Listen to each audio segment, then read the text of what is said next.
અંજારના ધારાસભ્ય ત્રિકમભાઈ છાંગાને રાજ્યકક્ષાના પ્રધાન પદ મળતાની સાથે Gandhidham chamber of commerce and industries દ્વારા દીપાવલી અને નૂતન વર્ષના સપરમાં તહેવાર નિમિત્તે તેમનું સન્માન કરવા માટેનો એક કાર્યક્રમનું વિશેષ આયોજન કરવામાં આવ્યું હતું, જેમાં ચેમ્બરના પ્રતિનિધિ, ધારાસભ્ય અને ભાજપના સંગઠનના પદાધિકારીઓએ ત્રિકમભાઈનું ભાવભીનું સ્વાગત સન્માન કર્યું હતું.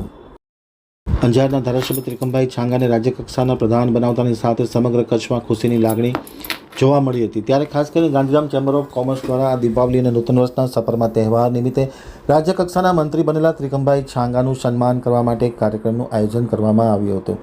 કાર્યક્રમમાં ચેમ્બરના પ્રતિનિધિઓ, ધારાસભ્ય અને ભાજપના સંગઠનના પદાધિકારીઓ ઉપસ્થિત હતા. તમામની ઉપસ્થિતિમાં ત્રિકમભાઈ છાંગાનું વિશેષ સન્માન કરી તેમને શુભકામના પાઠવવામાં આવી હતી.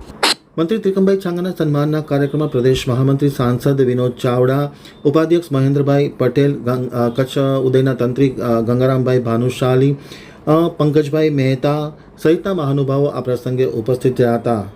આ પ્રસંગે યોજાયેલા કાર્યક્રમમાં ચેમ્બરના પ્રમુખ મહેશભાઈ પૂંજ, શામજીભાઈ કાનગડ, ધવલ આચાર્ય, ગાંધીધામના ધારાસભ્ય માલતીબેન મહેશ્વરી તથા અન્ય મહાનુભાવો, ચેમ્બરના પદાધિકારીઓ, સભ્યો, હોદ્દેદારો ખાસ ઉપસ્થિત રહ્યા. તમામ લોકો એક પછી એક એમ ત્રિકમભાઈનું વિશેષ સન્માન કરવામાં આવ્યું હતું, શુભકામના પાઠવવામાં આવી હતી. ખાસ કરીને લાંબા સમયગાળા બાદ કચ્છને પ્રધાનમંડળમાં સ્થાન મળતાની સાથે ખૂબ આનંદની લાગણી વ્યાપી ગઈ હતી.